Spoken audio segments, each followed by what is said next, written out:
Hello दोस्तों, मैं अमित कुमार आप सबका स्वागत करता हूं आपके अपने YouTube channel Kamakhya study circle में। दोस्तों, कल हमने भारत में आने वाली यूरोपीय कंपनियों के बारे में चर्चा शुरू की थी और आज हम उसका दूसरा भाग पढ़ेंगे, यानी कि डचों का आगमन। दोस्तों, हम अपना वीडियो शुरू करें उससे पहले हम आपसे रिक्वेस्ट करना चाहेंगे कि आप हमारे यूट्यूब चैनल को सब्सक्राइब कर लें और हमारे वीडियोज़ को लाइक करें और दोस्तों के साथ ज़्यादा से ज़्यादा शेयर करें और बेल आइकन दबाना ना भूलें। दोस्तों, चलिए हम शुरू करते हैं यूरोपीय कंपनियों का आगमन भाग 2, यानी कि चलिए हम एक बार फिर से आपको एक क्रम बता देते हैं जिस क्रम में यूरोपीय कंपनियां भारत में आईं। सबसे पहले पुर्तगाली कंपनी, फिर डच कंपनी, फिर ब्रिटिश ईस्ट इंडिया कंपनी और फिर डेनिश कंपनी एंड लास्ट में आती है फ्रांसीसी कंपनी। ठीक है दोस्तों, ये क्रम आप याद रखिएगा क्योंकि परीक्षाओं में ये क्रम पूछा जाता है। दोस्तों, शुरू करते हैं हम लोग डच का आगमन। भारत पहुंचने वाला पहला डच यात्री कॉर्नेलिस डी हस्तमान था, जो 1596 में केप ऑफ गुड होप के रास्ते भारत आया था। दोस्तों, कल हमने चर्चा करी थी केप ऑफ गुड होप क्या है। ये अफ्रीका महाद्वीप का दक्षिणतम बिंदु है।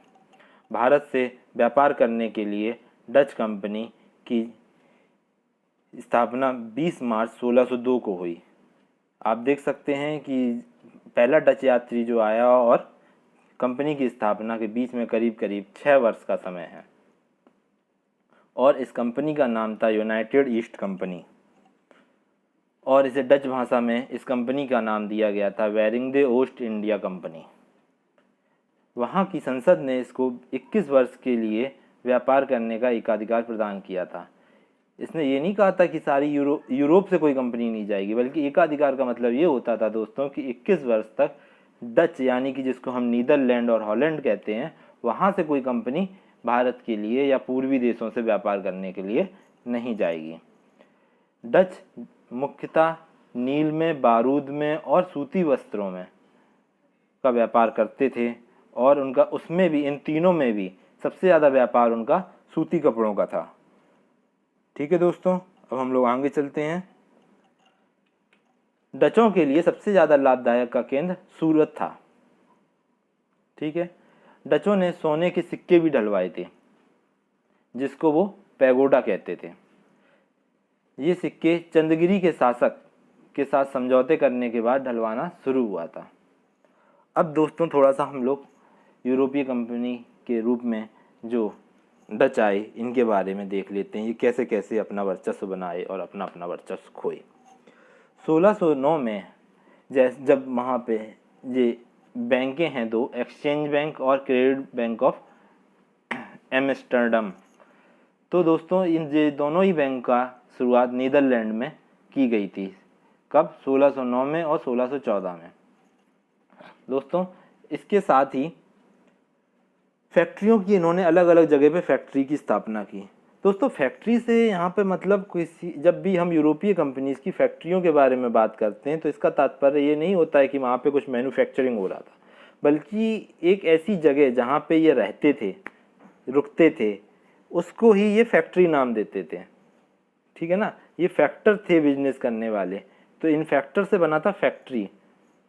तो अब उसका कार्यांतरण में धीरे धीरे उस फैक्ट्री का नाम से एक ऐसी जगह बन गई जिसमें किसी चीज़ का प्रोडक्शन होता है। उस समय इसका तात्पर्य किसी चीज़ से प्रोडक्शन से नहीं था, बल्कि ये वहाँ पर रुकते थे अपनी जगह, एक तरीके से उनका आप गेस्ट हाउस के रूप में इसको कार्यान्वित कर सकते हैं। ठीक है दोस्तों, इसको आगे बढ़ते हैं हम लोग। इनकी स्थापना कहाँ हुई? भारत और हिंद महासागर क्षेत्रों में। भारत और हिंद महासागर से मतलब है कि आपका पूरा दक्षिण एशिया आ जाएगा, जिसको हम इंडोनेशिया, मलेशिया, कंबोडिया और थाईलैंड वगैरह ये सब आते हैं, जो वो हिंद महासागर के देश जो हैं। पुर्तगालियों को चुनौती देते हुए, आपको याद होगा कल हम लोगों ने पुर्तगाली पर चर्चा की थी और ये पुर्तगाली कब आए थे? 1498 में आए थे, है ना दोस्तों, वास्को डी गामा के थ्रू। तो दोस्तों, पुर्तगालियों को इन्होंने चुनौती देना शुरू कर दिया और इसके साथ साथ भारत में डचों की स्थापना सबसे बड़ी विशेषता ये रही है कि उन्होंने पुलिकट में जो स्थित थी डेल्ड्रिया एक फैक्ट्री गए पुलिकट में, डेल्ड्रिया के दुर्ग को छोड़कर शेष बस्तियां अदुर्गीकृत थीं। दोस्तों ये एक क्वेश्चन बन जाता है यूपीएससी में और पीसीएस में कि आपको ये स्टेटमेंट दे देगा वो कि पुलिकट वाली दुर्गीकृत थी या पुलिकट वाली अदुर्गीकृत थी, बाकी सब दुर्गीकृत थी। तो आपको याद रखना है कि जो पुलिकट के गैल्ड्रिया में जो फैक्ट्री थी वही एकमात्र दुर्गीकृत थी और बाकी सब अदुर्गीकृत थी। दोस्तों अब ये सवाल उठता है कि दुर्गीकृत और अदुर्गीकृत क्या होता है। दुर्गीकृत से मतलब होता है कि जैसे कि आपने कोई मकान देखे होंगे या पुरानी बिल्डिंग आप देखेंगे तो उसके चारों तरफ एक ऊंची सी दीवार सी बना दी जाती है, बीच में उसके मेन एरिया होता है। तो जो दीवार बनाई जाती थी तो उसको दुर्ग करना बोला करते थे। जब हम लोग एंशियंट हिस्ट्री पढ़ेंगे तो उसमें जब सिंधु घाटी सभ्यता के बारे में चर्चा होगी तो उसमें भी बहुत सी जगहों पे दुर्ग और अदुर्गीकृत के बारे में देखने को मिलता है। तो दोस्तों आगे चलते हैं हम लोग। तो फैक्ट्रियों की स्थापना का क्रम भी इनका याद होना चाहिए हमको कि फैक्ट्री की स्थापना का क्रम क्या रहा। सबसे पहले 1605 में मसूलीपट्टनम में इन्होंने अपनी फैक्ट्री की स्थापना की।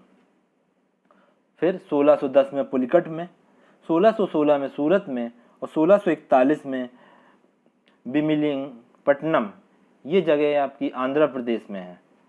1645 में करिकल, ये पुदुचेरी में है। 1653 में चिंसुरा, ये आपका वेस्ट बंगाल में है। और 1658 में कासिम बाजार, पटना, बालासोर और नेगापट्टनम। एक एक के बारे में चर्चा करते हैं हम लोग। कासिम बाजार आपका वेस्ट बंगाल में है, पटना बिहार में है और बालासोर इस समय अब बालेश्वर के नाम से जाना जाता है और ये ओडिशा में है। और नेगापट्टनम आपका तमिलनाडु में है। ठीक है दोस्तों। और लास्ट है आपका 1663 में इन्होंने कोचीन में अपनी फैक्ट्री स्थापित की थी। दोस्तों आप देख सकते हो कि एक क्रम से उन्होंने भारत का दक्षिण एरिया यानी कि जहाँ समुद्री एरिया है, पेनिसुला, जहाँ पे आपके पुर्तगालियों ने भी कब्जा करने की कोशिश करी, वही कदम इन्होंने भी उठाया और जो समुद्री एरिया है भारत का उस पर अपने फैक्ट्रियाँ बनाई। और दोस्तों इन्होंने फैक्ट्रियाँ ही नहीं बनाई, इसके साथ साथ इन्होंने कई सारे द्वीपों पर भी अपना कब्जा करने की कोशिश करी और कुछ पे वो सफल भी रहे। जैसे कि 1605 में अम्बोयना द्वीप है, जो इसको अम्बीना द्वीप भी कहते हैं, ये आपका इंडोनेशिया में एक द्वीप है। इस पर इन्होंने अपना कब्जा कर लिया या इसको जीत लिया। उसके बाद में 1619 में मसाला द्वीप, ये भी एक इंडोनेशिया का द्वीप है। ठीक है दोस्तों। और इस पर भी इन्होंने 1619 पे कब्जा किया। 1658 में श्रीलंका को जीता और 1641 में मलक्का द्वीप को जीत लिया। ठीक है दोस्तों। अब हम लोग इसके बाद इनका संघर्ष शुरू होता है पुर्तगाली और अंग्रेजों से, लेकिन मुख्यतः तौर पर अंग्रेजों से, क्योंकि ये पराजित अंग्रेजों से ही होते हैं। पुर्तगालियों को ये पराजित कर देते हैं। 17वीं शताब्दी के दौरान डचों ने पुर्तगालियों के प्रभाव को समाप्त करते हुए पूर्व से होने वाले मसाले के व्यापार पर एकाधिकार सुनिश्चित कर लिया। मसाले का व्यापार सबसे पहले पुर्तगालियों ने शुरू किया था और जब तक डच नहीं आए तब तक इनका एकाधिकार रहा उस पर। आपको याद होगा कल हमने चर्चा करी थी इस बारे में कि जब वास्को डी गामा गया है तो ज़्यादातर वो मसालों को ही लेकर गया था और इस पर उसे 60 से 70 गुना लाभ हुआ था। तो जाहिर सी बात है, जब उन्हें लगेगा कि जिस चीज़ पर उनको लाभ ज़्यादा हो रहा है तो वो उस चीज़ को ज़्यादा से ज़्यादा बिजनेस करने की उस चीज़ पे कोशिश करेंगे, और वो उस पर कर भी रहे थे। लेकिन जब जब डच आते हैं तो वो पुर्तगालियों से इसका एकाधिकार समाप्त कर, चूँकि उन्हें परास्त कर देते हैं, काफ़ी जगह को जीत लेते हैं, काफ़ी द्वीपों को जीत लेते हैं, तो वो पुर्तगाली इसको रोक नहीं पाते हैं अपने एकाधिकार को बनाए रखने में, और एकाधिकार टूटता है उनका और डच भी मसाले का व्यापार करना शुरू कर देते हैं। पुर्तगालियों द्वारा उत्तर एशियाई द्वीपों पर डचों ने कब्जा कर लिया और इसी के साथ डचों ने पुर्तगालियों के वर्चस्व को समाप्त कर दिया। जो उत्तर एशियाई व्यापार कर रहे थे, यानी कि उत्तर में हमारे क्या लगता है, जो आपका चाइना है, मंगोलिया है या इधर कजाकिस्तान है, ये आपके उत्तरीय देश हैं। या फिर हम अपने भारत की भी बात, चूँकि वो एशियाई की बात कर रहा है तो इसलिए हम भारत से बाहर की बात करेंगे। यदि वो उत्तरी भारत की बात करता तो हम यहाँ से नर्मदा नदी के उत्तर में के एरिया की बात कर रहे होते हैं। ठीक है दोस्तों, तो उन्होंने उसका पुर्तगालियों का वर्चस्व समाप्त कर दिया और एक नया ताकत उभरी डचों के रूप में। लेकिन इन्होंने एक सिक्का पराजित किया था, लेकिन उसका दूसरा सिक्के का दूसरा पहलू अभी आना बाकी था, अंग्रेज़ों के रूप में। इसी तरह अंग्रेज़ों के रूप में एक बड़ा प्रतिद्वंदी बाकी था। 17वीं शताब्दी के मध्य में डचों और अंग्रेज़ों के मध्य वर्चस्व की लड़ाई प्रारंभ हो गई। दोस्तों, लड़ाई इतनी हुई कि युद्ध वहाँ यूरोप में होते थे और इसका इफेक्ट भारत पे पड़ता था। हम आगे जब देखेंगे कि या है वो कर्नाटक का युद्ध हो या मराठों का युद्ध हो, तो इसका भी इफेक्ट ऐसा ही पड़ता था कि युद्ध यूरोप में होते थे और उसका परिणाम भारत की सत्ता को भुगतना पड़ता था। दोस्तों, जिस पर यूरोप में हुए 3 आंग्ल डच युद्ध का असर देखा गया, जिसमें तीनों युद्धों में अंग्रेज विजयी हुए।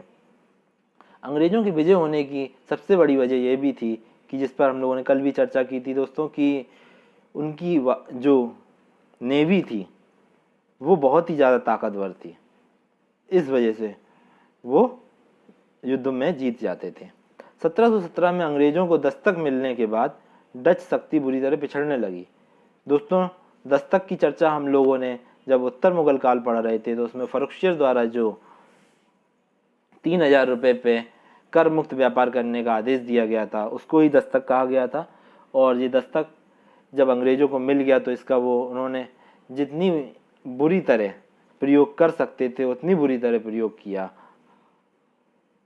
इसी के साथ ही, क्योंकि उन्हें 3000 रुपये देने थे, डचों को अपने व्यापार के हिसाब से कर देना पड़ता था, तो जाहिर सी बात है कि जब उन्हें एक तरीके से आपने ठेका दे दिया उन्हें कि आपने 3000 रुपये दे दो, आप जितना व्यापार करना चाहो उतना व्यापार करो, तो जब अंग्रेज़ों के पास पूरा ठेका हो जाता था तो वो भारत का भी व्यापार करते थे और अपना भी व्यापार करते थे।